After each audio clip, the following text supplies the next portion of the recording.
without further ado, I'm going to let our panelists introduce themselves now for you. A little bit about them, what they do, and what they're going to tell you about. My name is Cole Ruud Johnson. I originally from Seattle, living in San Diego with my wife who's right there. My background is actually in real estate, so I started flipping houses and stuff at 18. Dropped out of school to do that, and very quickly needed global talent for lead generation. So I started my first call center when I was 19. That's about 300 agents around the world now, and all my companies thrive on global talent because 90% of our staff is global for everything we do. Yeah, super excited to be here today because it's something that everyone needs. It's going to be a fun panel. Cool. My name is Bryant Suellentrop. My background is kind of a typical services business. Did janitorial, had about 25 employees, cleaning toilets.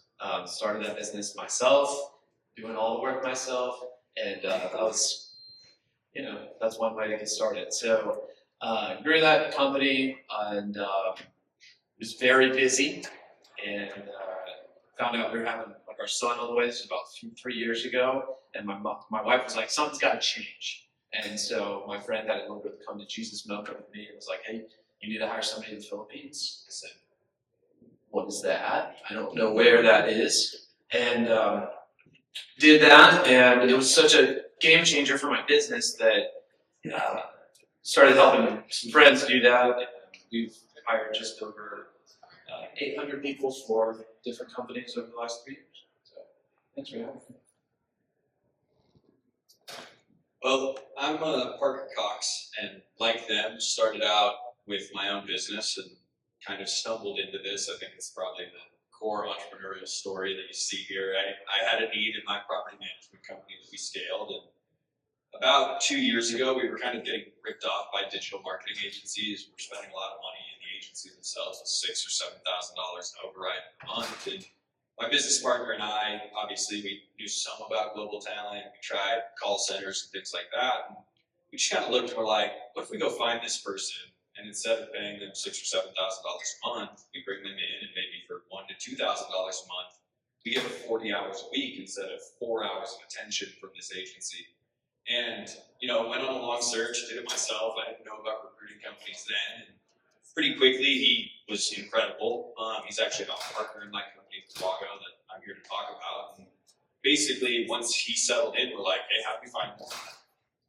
Within a few months, we were up to 5 or 6 people in the company. And then that was about 18 months ago. Now, between all my businesses, up to, I think, 17, going on 18 as of right now. And basically, people started asking, well, where are you finding these people? We source out of Pakistan currently, and I think it's an undiscovered gem, or at least a lesser-known gem globally. And 4 or 5 people ask you where you're finding this person, all of a sudden there's a business, and that's where we've turned. And the opportunity, and I think where the market's moving, has really triggered me to make it my full-time focus, because I think all of us in this room and everyone else outside, even businesses that aren't here yet, will really start to appreciate the value, and everyone will be a global team for the next 5 to 10 years. All right, perfect. All right. So with that, we're going to go with some rapid fire questions here for our panelists noodle on, and then we're going to turn it over to Q&A at the very end. So we'll save the questions to the end. So in y'all's words, what are one of the 3 key benefits of hiring overseas talent for small businesses? You guys can. I think the number one thing, obviously, that we all think about is cost. You're paying less. But in my experience, it goes really beyond that. In fact, most of the core team members I hired overseas when I was 18, 19, I'm now turning 26 next month, are still with me. So you get a lot of loyalty to you in companies that I just have not found stateside. Why? Because, in this big thing, I go visit these countries. Like I was just in Belize last month, or we have one of our call centers. We hire multiple countries around the world, and you see the impact you have in people's life, and they still stay with you forever. And they're incredibly loyal and will go above and beyond. So that's the first thing to me. It's not even the price, it's the loyalty to your company you treat them with. By far, that's the number one thing. And then obviously the price arbitrage you get by paying $2,000 for a month for a position that could cost you 6 or 7 in the States. And the third one I would say, and I would say it's actually, once you have it set up the right way, it's actually easier to hire overseas than it is stateside. In my experience, once you get really good at it, really used to it. because it's there's a lot of people that are really talented that really want jobs, they just don't have the opportunity. So for every ad we put out for hiring one of our call centers, whatever we're doing, we get way more applicants than we would do in the stateside, more qualified applicants, just don't have the opportunity. So those are the few things for me that make it extremely attractive. Anytime I need to hire anything, the first thing I think is, can this be overseas? Versus a lot of people as their last option, which means, can this be overseas? If so, that's where it should be. And we've had incredible success doing it that way. Yeah, Cole's right that it seems to me that the government almost doesn't want us to hire local people because of how much work is involved with hiring people locally. If you've hired lots of people in the U.S., you know it's difficult. There's workers' compensation. There's all kinds of things that you need to offer, and I mean that's great. And you know you can do fun things like offer health insurance to your offshore people too.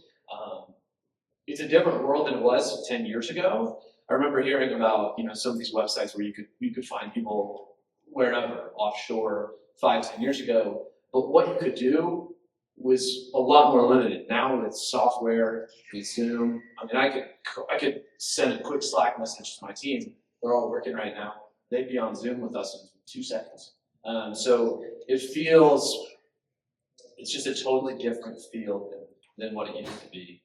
So I would just encourage you, like he said, use that framing where it's like, can this be done offshore? Okay, then should it be? And I would go from there, at least try it, since hell, it's going to be a lot cheaper to at least give that a shot first before coming to the US. So. Yeah, when you look at benefits, costs, I think they both summed it up really well, but I think there's a couple alternatives or additions that I mentioned. So the first one is, if anyone's hired someone in the US for, say, under $50,000 a year in the last 5 years, the quality is really rough. And it's, I have younger siblings that are working that way. I'm not going to overly generalize, but generally speaking, you have people where it's 8:59 in the morning and it's like, don't text me right now. It's 5:01 and, well, I'm sorry, that project wasn't done. I got to go home, right? So you get a commitment and a quality level that's much higher overseas. They see the opportunity, they value the opportunity, and again, speaking in generalities, it's not 100% on either side, but just in broad brush strokes, the commitment that you're looking for as an entrepreneur is just so much easier to find in lower level roles overseas because they value it so much higher. The second one is, as a business owner, we have our needs list when we're looking at hiring. Well, I need this thing solved, my accounts payable, whatever it is. But we also have this really long nice to have list, need to have versus nice to have, right? And when you go offshore, because of the cost, because of the commitment and quality, you can start to tackle the nice to have list much faster, which allows for that iteration and scale, where you become not just a bare minimum meeting needs company, but now we're exceeding expectations and doing things that we didn't think we could do better due to a mixture of that cost and quality. So I think one byproduct too that's definitely pro is anyone here that hires globally, you're going to be forced to become a better manager because you are managing someone that's thousands of miles away a lot of the time. And a lot of you guys are going to buy a company, or looking to buy a company. Global talent's low risk because you don't have to deal with a lot of the red tape to hire and fire if it doesn't go well. And you also become an incredible manager because you have to put the systems in place to go to manage properly overseas. Love it. All right, so next up, so we've identified the benefits. All right, so let's put it in practical terms. So let's just give right down the middle of the fairway, typical business, whether it's trailer manufacturer, whether it's a lighting installation company, property management business. What are the typical roles that overseas talent can fulfill within any given small business? Want to start down there with this one? Sure. We've found 3 roles to be extremely effective. This is not at all encompassing, but we particularly like sales, both outbound cold calling, inbound conversion. Digital marketing is especially good. It's better for time asynchrony. And also just general operations roles, from customer service to accounting to, feedback and support. What I will say, and I know we have an OG back there who, John Matzker, who's looking at more of the higher level roles. I've found that can be a little bit more of a challenge. If you're looking to bring in like a CFO, it's requires a lot of skill and a lot of knowledge. Having someone you can put right in front of you is more helpful. So I prefer kind of middle management or below sort of roles. But it's pretty much if they don't need to shake someone's hand or move something around your office, you can find a way to systematize that offshore. Yeah, sales and outbound, just the basic blocking and tackling obviously is a huge part of business. I thought you might ask this one, so I wrote down, I had my team, because they helped me out a lot, throw me a few roles that are kind of weird that we've placed recently. So people with AutoCAD and SolidWorks experience, a variety of different engineers, full stack developers, medical coders, analytics engineers, medical transcription, solar engineers, like guys are gonna go, if you're a solar company, you're going door to door, you're selling solar, you gotta put together a plan of how's that gonna fit on the house and so on and so forth. You can have your offshore team help you with that overnight. And then the customer who you spoke with at 3 p.m., right, about getting solar on their house has a quote at 8 a.m., right? So that's just kind of an example, and a lot of supply chain stuff, especially like for us in the Philippines, which is, we recruit everywhere in the Philippines, just in the Philippines, there's talented people all over the world, right? There's talented people down the street, there's talented people in Costa Rica, all over. But in the Philippines, because it's so close to China, if you're doing something with supply chain, that can be a huge benefit because you're basically working on the same time zones. But yeah, some funky ones. When I ask that question, I like to look at the business that you guys are running and think about it that way. Because I think one of the biggest things as well, the talent I mentioned, you get to get better at management, is the higher you go up on the skill ladder for hiring overseas, the more skilled you have to be. And so I think people do really well starting with an admin hire. That can be an assistant, that can be someone that just does quotes, that can be someone that just does your CRM, things of that nature. And then you move up the ladder to, you go marketing, you go sales, you go outbound, you can do bookkeeping, a lot of stuff. But to me, when I look at people that are successful with overseas talent versus not, a lot of them try to sprint there versus starting with a role that they need right now. They can get used to that, right? It's like when I go to golf lessons, and it's very easy to watch my golf coach doing the club. Like, oh, I can do that. I can hire that person. It's easy. It makes it look easy. When I pick up the club, the ball doesn't leave the ground a lot of the time, right? It's the same thing here where there's a lot of good staffing agencies, a lot of people here run them. But you have to be able to have the skills around that thing, especially management, as you work your way up. So I wouldn't go hire a CFO or a bookkeeper. A bookkeeper is probably fine, but a CFO or a high-level salesperson overseas, if you're never going to manage a salesperson stateside, right? Because it's going to be a little more difficult. So I'd say build your skill set as you work your way up the hiring ladder overseas, so you have a much better experience with it for sure. Question on that. You're talking outbound sales. Are you saying just email, or you're seeing success with them like dialing? Personally, dialing, we've placed probably 25 cold callers of either entirely outbound or a mixture of inbound and outbound. And it's pretty successful. We have about a 75% success rate with our clients. And I think Cole touched on something really important. It's the people who have run sales teams or have an existing sales team that they need to supplement that increase their chances of success. When you have no sales experience, you don't know how to run it, a candidate's only one piece of the puzzle. You need a candidate, a sales process, and a basically, list, a way to generate leads that drive that. Without all three of those, it won't be effective. Not to sound terrible, but I feel like as soon as the accents start to come, there's like where are they? You'd be surprised. So I'm going to call something specifically for lead generation. We have 300 clients around the country. And a lot of you say in Pakistan, a lot of people don't know. In Pakistan, for example, I think 60% of the population speaks English as a first or second language. You go to Belize, where my main call center is, it's an English first country. So there's a lot of places around, even Bangladesh. Bangladesh has a massive influence of English charter schools most people go through, and they almost have no accent English. So there's a lot of misconception around overseas talent and accents for sure, but also it doesn't matter quite as much as people think they do on cold calling. On sales, yes, I've hired great success in the past year hiring over 10 salespeople out of Ireland. And you can, right, it's a little more first world country, but you can still 4% commission of them might give them the same quality of life as paying someone 10% commission in the US for a really limited accent and the same kind of system they go out into here and have had tremendous success. And our one producer last year was well known about the product himself. The last thing I would say about that is it really depends on what your business is and how you guys make money, because the thing that I do see that people go wrong is they go and hire an offshore cold caller. Hey, you're gonna do all this outbound, and then they don't have a system for the follow-up after. Give your person, or you need to have some kind of system, but start the email conversation immediately. Immediately after you have a positive response on that cold call, an email needs to get to them. Keep that thing moving. If you call somebody and you don't email them until 2 days later, well, yes, it's not going to work. So that email back and forth is a great thing to get offshore if you can. And I have one final comment on accent. Let's be 100% clear. Getting someone who is like near perfect English is about 2 to 5% of the time we find. But you have a massive pool of what I would consider to be the quality as if they moved here when they were like 10.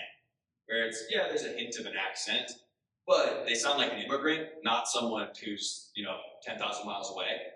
And I actually wrote a tweet about this. Every single person who's ever hired us to find them a cold caller, every single one's like, well, I don't know my clients. I mean, I'm in this part of the world. And it's like, your clients aren't as racist as you think they are. Like, it is less of a big deal. Does this person have the personality, the acumen, the skill set, the ability to persuade? Those sorts of things are far more important over time. Awesome, great answers here, guys. Question. Can you talk a little bit about the decision, you mentioned like emails going out timely, things like that. Can you talk a little bit about the decision, automation versus offshore? Yeah, I mean, automation is cool. I really think most people don't want to deal with automation. I think it does a ton of cool stuff for you, and John's going to talk about that, I think, tomorrow on AI and using that in your business.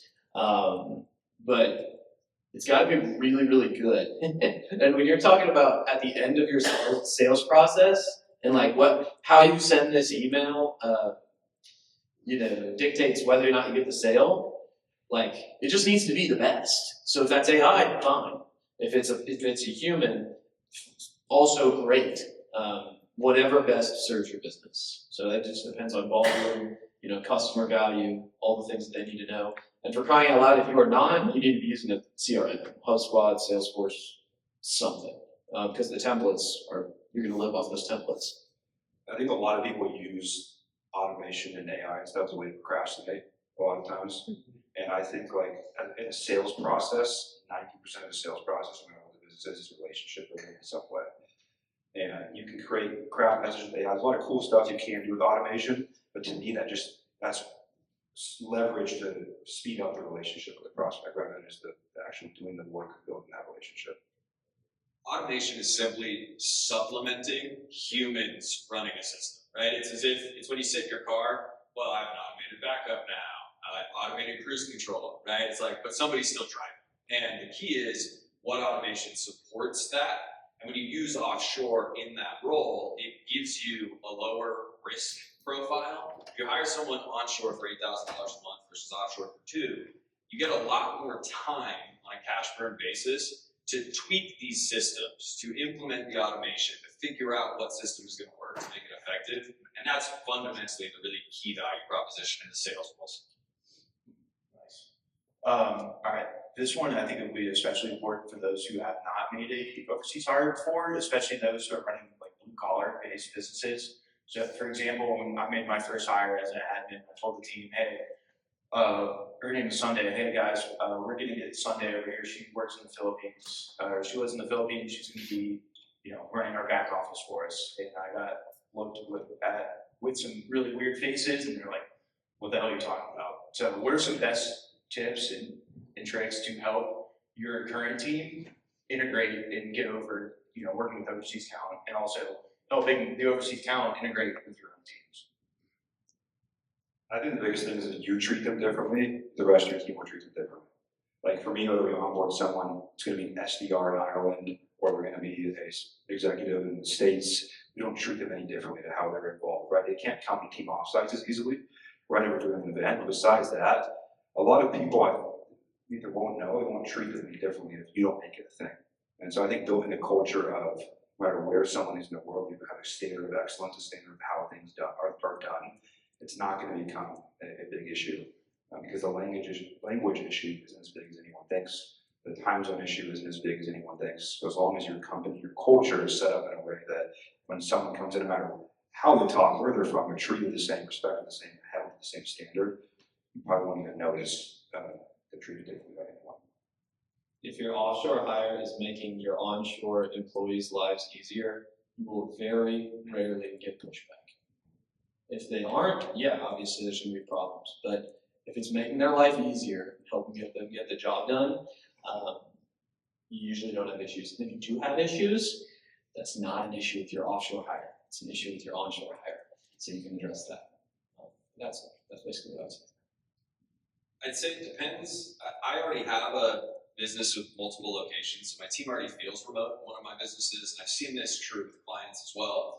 If you guys are used to having Zoom meetings where you connect people in different locations onshore, domestically, it's much easier to integrate. The challenge is when there's 11 people and they're all in an office, and the 12th person, now we have to figure out, well, when do we Zoom them in? How do we build a relationship? There's a lot out there for how to do it, right? You can, we won't be the gurus telling you exactly how to create that cultural connection. But what I will say is the key part is this person, for them to be successful in any role, has to be part of your team. This isn't some call center on the other side of the world as if they're on the moon, right? This is a person on your team. You get to know them and treat them the same. And I will say in my businesses, I think two things happen. I've seen offshore people there's a default inferiority complex that you have to help them work through. Hey, that person didn't give you what you needed, it affected your job. You need to address that with that person. And they have a sense that, well, that's American, I need to be a little more careful. You have to empower them. And in the event that it works in the opposite, that an American team member views themselves as superior, you have to address that as well. Hey, this person is doing a better job than you at this. You're getting in the way of their success. I need you to be working together so we as a team can meet our standards. Yeah, and you just need to make sure that you have an open line of communication with it. Anytime that there's an issue, that they feel very comfortable approaching it in the same vein of what you were just saying. Because you don't want them to feel isolated. So that's where you get quiet people, you get people kind of ghosting you, or maybe, those kinds of interactions. The one last thing I would say is once you start building that team, we've got 8 people just in Elevate Delegate that are in the Philippines, and they have a culture and a community within their own group, and they have a Slack channel where they share pictures of the weekend and just treat them like normal, just treat them like anybody else. So. It is a lot harder to get your overseas talent, especially in cultures like the Philippines, to be more direct with you. And they have issues. When I was early on, I'm like, how is this guy in 5 tragic bike accidents in 1 week, right? Because he just didn't, his family was sick, he wanted to ask for time off, right? So those kind of things, it's a little learning curve there, but it's just, you have to give them extra support usually at first to open up to you, be honest and communicate. But once that's done, to me, it's awesome. Cole, I think you mentioned earlier too about how having overseas talent, it forces you to be a better manager. So I would say, what are the main challenges of managing an overseas talent, overseas team, and how do you overcome it? If you're a chronic micromanager, you're trying to manage someone 10,000 miles away, it's not going to work. And I think that's the biggest, reason that people try to hire overseas, and one, you're not trusting enough, right? But that to me is the number one thing. So for me, it's understanding, John talked all about it, John, my personal business coach, but it's how do you manage based on outputs and clear trackable KPIs, rather than worrying about where every 5 minutes of the day is going. For my overseas talent, we have outputs hey, we need to produce this many leads per day for a client or internally for my own company. If they get there in 4 hours and are legit leads, and the rest of the time they're in and out, it's not worth it to you, especially at scale, to be, I want to screen track them all day. And that's where people really, I think, screw up. Not just with overseas talent, stateside talent too. If you guys are micromanaging stateside, you might want to dive into that before you go hire overseas, because a lot of times, whether someone hires a cold call overseas, they hire a bookkeeper, right? If you haven't built the skill, not only in management, but understanding the whole funnel around that. If someone goes hire an admin person but they've never written an SOP, you might want to at least at the same time learn about SOPs to be able to actually manage that person. So I think it's no different than what people struggle with here. I think the hard part is the weaknesses you have as a manager will get exacerbated overseas, but also the better you become, it'll get easier and easier and easier quicker. Focus on outputs, the exact same thing. everything that John said, that's the way that you need to be approaching it, thinking about it. If you think that coming into work means coming into work and being a warm body and also getting your work done or whatever, that's not going to work with overseas talent because you're never going to feel comfortable. You're just not sitting in the same room as them. You just can't make them like that. It's all going to be based on KPIs. Yeah, I second what they both said. I'll take a slightly different angle. Two challenges that pop up. Number one, SOPs, right? Matzner's in the back talks about that quite a bit. The first part is if I had to pick only one SOP to have prepared or at least understand how I was going to do this, Dan reports for any role is, I think, the most essential for offshore. Getting something where they're producing for you, whether it's number of calls made, whether it's number of widgets built, whatever. I think the Dan report is a really effective starting point when you're going offshore. The second thing I'd say is I run into a lot of people who are like, I want to go offshore, but I need to plan out all my SOPs, what they're going to do, and how this is going to function. I think you want to be careful not to let the tail wag the dog. It is, of course, important to be organized and know what they're going to do. But when the role is there, one of my favorite things to do when I'm hiring something I've hired before, or I recommend for my clients as well, is when they come in, you're going to teach them this. Maybe it's not written down, but they can build the SOP as you're doing this, right? Right now, was the first thing we did in our email outbound sequence or in our account tables or whatever. You can build it with them, and that way you're laying the SOP systems track with the train pretty close behind. So you can pivot and adjust without having already built the intercontinental railway, and now you've got the entire thing to rebuild. So that's the way I like to look at it, is do it with this person. Have them notate what they're working on, and it helps you a lot. The amount of times I've had someone dress up and place them someone, and they go, Cole, I have a screen tracker of this person, her lunch was an hour and 21 minutes instead of an hour.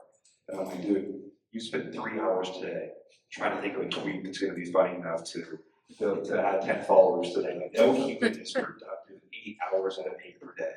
And so I think the more realistic, we think of them like a human, not a robot. So many of us, I was moving to the Philippines, like, oh, they need to be a robot working 18 hours per day. But the reality is most people that we employ, we probably get 3 or 4 productive work hours out of the day. And the rest of it, they're filling that white space. So as long as they're producing that main output, to me, it's a good situation. Good stuff. I think we're going to do 2 more topics. So, question. So one of the issues I've had is hardware. How do you guys handle hardware if you have a contractor overseas to you in countries where maybe you can't ship a laptop or they need to buy locally, shipping it to somebody else? So they have to have hardware that you send them, or what's the deal? No, so one of the things that we hired, it's not, they wouldn't get a laptop if you sent it to them, like they installed it enough. So they need to buy locally, and now we're transferring that, like they're gone, went to a different company, we need to transfer that laptop to somebody else. Well, first, my recommendation would be do everything in the cloud, as much as you can, and then they should. I mean, we personally, the way that we do things, people bring their own hardware. I know you guys have an office, right? Like there's advantages and disadvantages to each, but like our expectation is when you come to work with us as a contractor, you have everything that you need already, and so that's how we recruit. Now, there's just different ways of doing it, but yeah, everything needs to be. I would not risk feel like any of my information on someone's local desktop. That's, to me, it just all needs to be in Google Drive or the like. Yeah, for like information, definitely on the cloud. We run a lot of in-person offices around the world, and it's it's a difficult thing. Like we're sending 100 agents out of the leads and spending 20, 30, 40 grand, and they're held up because some of the government wants us to pay them $2 grand to get released. Like that's the kind of stuff you deal with in a lot of these countries. So the one thing I will say is if someone's been with us 2, 3, 4 months, a lot of them already have laptops. We expect if they're going to be working remotely, they do have their own laptop. But if they're 2, 3, 4 months in and the laptop's pretty slow, we'll buy them a computer in the country, $500 or whatever, if they're going to be a meaningful person on our team. But we think of it as a gift. Like that thing's gone. Like that's not a company laptop. That's theirs as a gift to them for their loyalty to us, and we hope they continue to show that. But I wouldn't ever buy something for someone overseas and expect that to come back to me or to someone else over there. It's not a realistic expectation. we buy mics, we buy headsets, you know, we do a lot of those types of things as gifts as well. I mean, they're an asset to the company if you have a better headset, I guess, but most things like improve quality of the work experience. So yeah, once it's there, it's gone. I have nothing to add. Okay, we're gonna do 2 more questions and then we're gonna go ahead. So I have some training overseas talent, and the challenge I'm struggling with right now is encouraging them to take care of themselves outside of work. They're working a lot, but they're not necessarily like doing the things that will just keep them healthy, right? So there's a lot of sicknesses that come up because I see what they're doing. I'm curious if you encounter that as well, where they're wanting to do a good job of working so much, maybe not exercising or taking care of themselves. So how are you approaching that? Do you approach it at all? It's something that's important to me, but I'm kind of trying to figure out how to guide that. It's important to me. We do what we can. We offer sick days and stuff like that, so that we do like paid PTO, and so our expectation is if you are sick, you take your day. We don't make any part of our company reliant on one single person. But first and foremost, you just can't change people. So I wouldn't put too much effort into trying to change those habits. If it really becomes super detrimental on the business that like they're missing time, you probably just have to move in a different direction. It's also working out though. So if there's a circadian rhythm that you just So I was gonna say the culture is so different. Like you think about the Philippines, for example, like we have a guy who runs our core office there. We do a lot of stuff in the office. I believe in that in a lot of ways. And he's, since I've worked with him since 2018, probably taken 4 days off. And that's just the culture. And there's so much fear around missing opportunity because there's so much poverty that they would rather provide for their family and they don't want to take the time off. And that's kind of piggyback what I said earlier about the tragic bike accidents 5 days a week. That's how they ask for time off. It's always some tragic thing that you take time for. So right when we onboard, when we tell them, it doesn't need to be a tragic accident for you to take time for yourself. We communicate that the best we can. There's only so much you can do because there's so much fear around loss of opportunity. All of us in here, everything goes to zero tomorrow, you drive the road tomorrow. Right? They don't have that. Well, these people, if they lose their job, it's going to be, like South Africa, where we import a lot of people from, it's a 40% unemployment rate. So if they lose their job, even if they're qualified, it might be 2 years before they can provide for their family. So it's hard to communicate that because we have such a different experience. So, I mean, in line with that, it's nothing different than you do with a U.S. employee. We happen to have had one of our first hires in my business. It's like in the process, he gets married in 2-3 weeks. And he, as many of us here, wants to be in better shape. And so we, as the company, created a fitness competition, basically, where it's like, track your steps in some way. And then everybody's posting their results. And it's like, if anyone meets, I forget what we have, 5,000 steps a day, it's like, you're going to get a $20 incentive, which is nothing for us, but they're caring about it. I think people being healthy is obviously important, but it's nothing that's overseas specific. Definitely there's some challenges, but I think a key part is, and you saw this in Silicon Valley over the last 25 years with immigrants coming in, it's like they will work you under the table because when they look out their window, it's very different than when we look out ours. And there's a certain sacrifice that comes with that because they have a different goal than we do. It's not holistic wellness, it's saving their family. You know what I mean? The last thing I would say about the circadian rhythms, or since we do everything in the Philippines, a lot of people are working nights or they're working half their shift is kind of during the night hours or something like that. Hire people who have a proven work experience doing that. You can't rely necessarily on someone saying, hey, I'm going to be able to easily shift to working nights if I've never done it before. I would use that as a form of restraining. Sick. I would say let's do 2 more questions and get the time here. Oh, go ahead. You guys have kind of talked about different areas of the job. Is there certain skills that are better for certain places? That was one of my questions. It's nice. I think so. I've done the journeyman's for the last 7 years, journey around the world for all kinds of different things. My primary thing was in the generation that I've hired software, the softwares, the websites, pretty much everything. To me, it's admin related stuff. I love the Philippines. Again, you can find how to go anywhere, but I love the Philippines for admin stuff. For cold calling, my top places right now are outbound generation of any kind over the phone. We do that. We used to do that in Egypt, do that in South Africa. Those are core 3. We experimented in Pakistan, a lot of other places, we had great success, but I don't need to be in 7 countries at one time.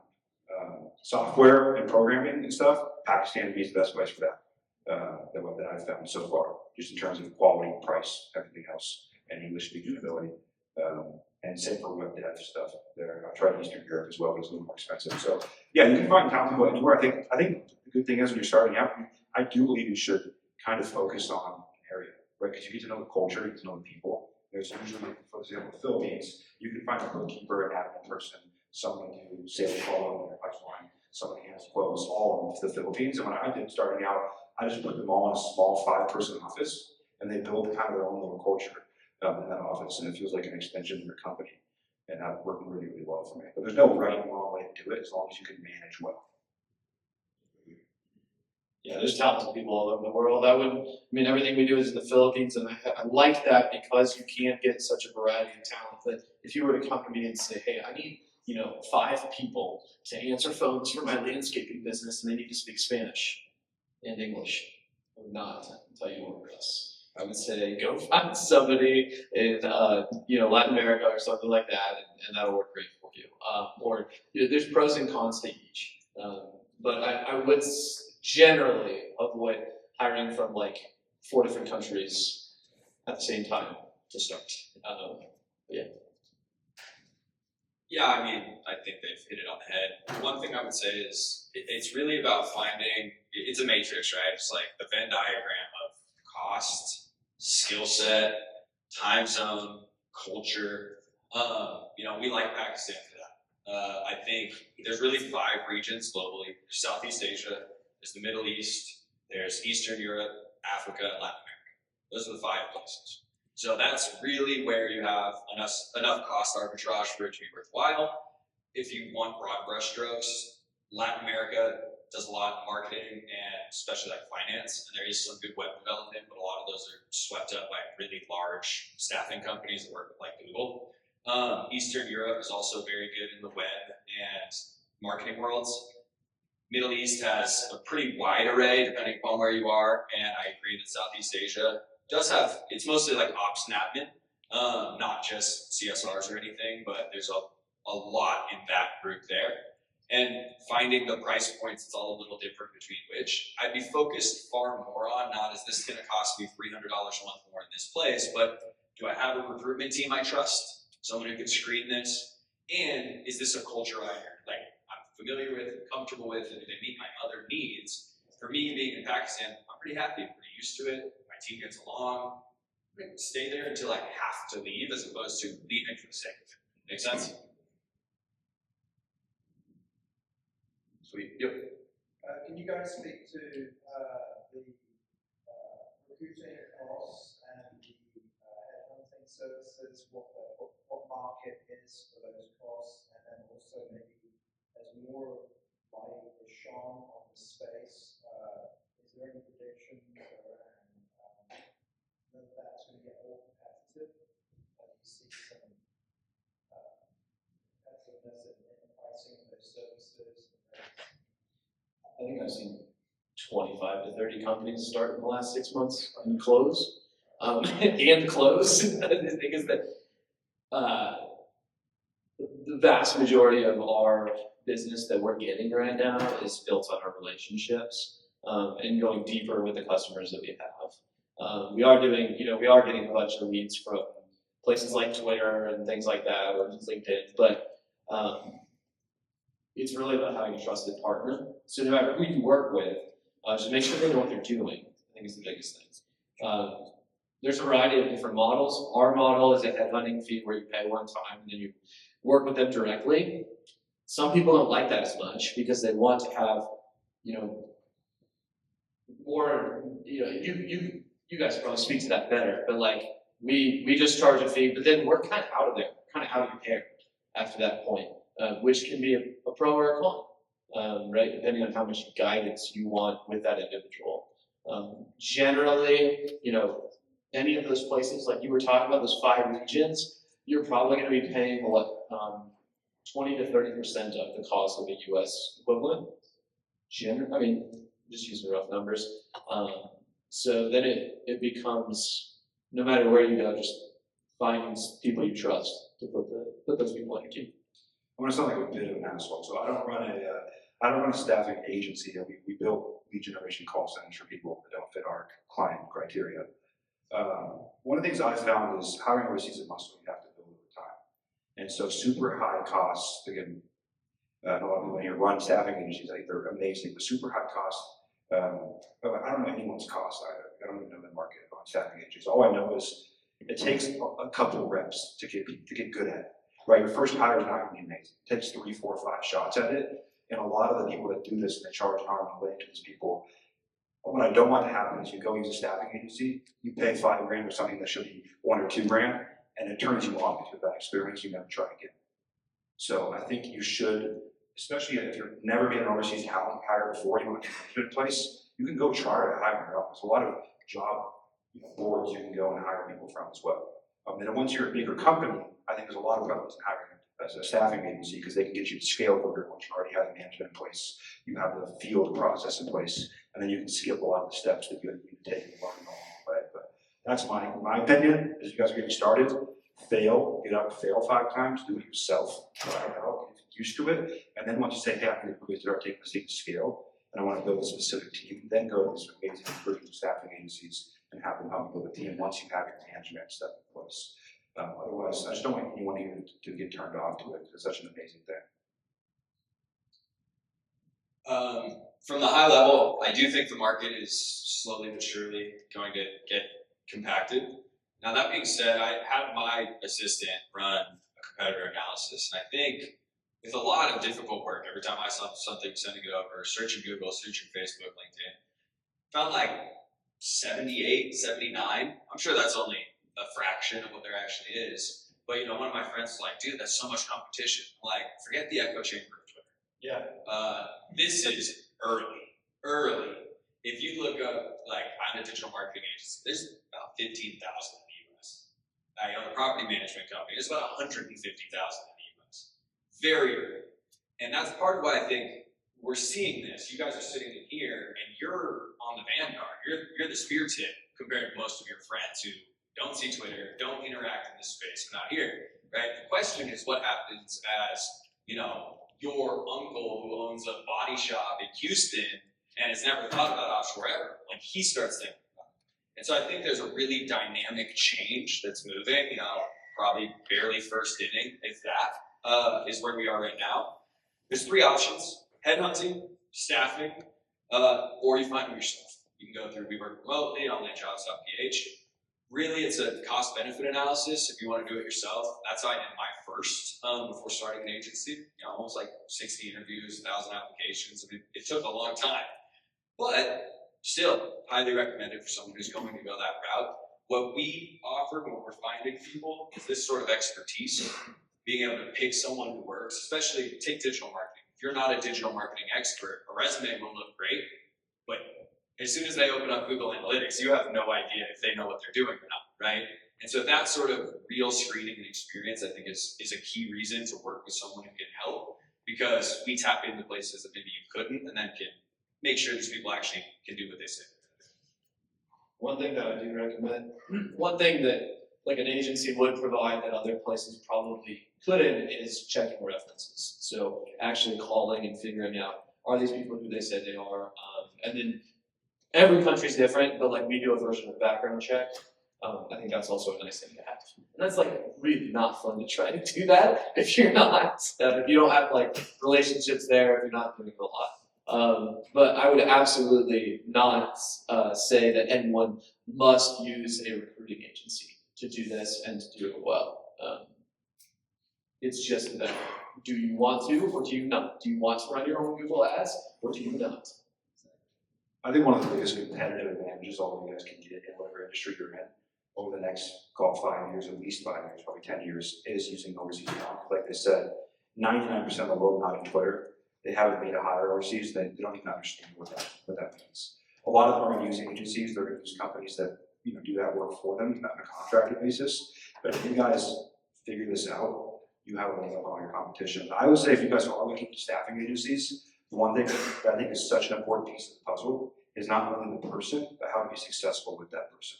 It's like when we provide someone cold callers or the open lead generation operation, we're setting up their funnel with them. We're making sure they understand scripting, how to do quality assurance, how to do the data process. So if you guys are gonna go to a company and say, I wanna go hire a bookkeeper, make sure they have some training around like how to best do that, right? And that should be part of definitely more specialized global talent staffing agency. I think that's where the market's gonna go as it gets more and more saturated, is they're gonna have to kind of pick something, specialize in it a lot of it. They wanna be at a high price and help people not only figure out the talent, but the pieces of the puzzle around it. And the people that I would say, the agencies that do get me big red flags, are the people that say, we pre-train these people on your business. They cannot pre-train them on your business. They do not know your business. Unless, like Cole's saying, it's a specific job function where he's going much deeper in the relationship with you on setting up KPIs and all those kinds of things. Then there's the value. But if somebody says, well, yeah, we put them through a 10-day, this is how to work for a US company training, and we're going to charge you $3,000 a month for that, or 4 or 5. Don't do it. Sorry, we're just about at time here. Any other questions? We'll make sure everyone gets them out, and if not, I would say number one, if you could take anything away from this, if you are not currently leveraging overseas talent in your business, in my mistake is critical, or in my opinion, it's a critical mistake. And I would encourage each and every one of you to, if I have a challenge for every one of you, within the next month, try to make your first hire, try to figure it out. For me, most people, it's naturally going to be admin. So a tip that I like using is like do a time audit, everyone on your team. What are the kind of, and then you'll have a summary of every single task that you're doing. Read out the thinking too. That's going to be a great way to start it. Figure out what are the lowest level tasks that you're doing that's taking up a lot of your time. Put together a job description. Use a staffing agency. Go try to do it yourself. But you absolutely need to start leveraging overseas talent in your business, or your competitors will. And it's not going to be a great ending for you. So, not that on a bad note, but it's going to make your life a lot better. It's going to make your life a lot easier. Do or die. Exactly. Do or die. And with that, everyone, please give a big round of applause for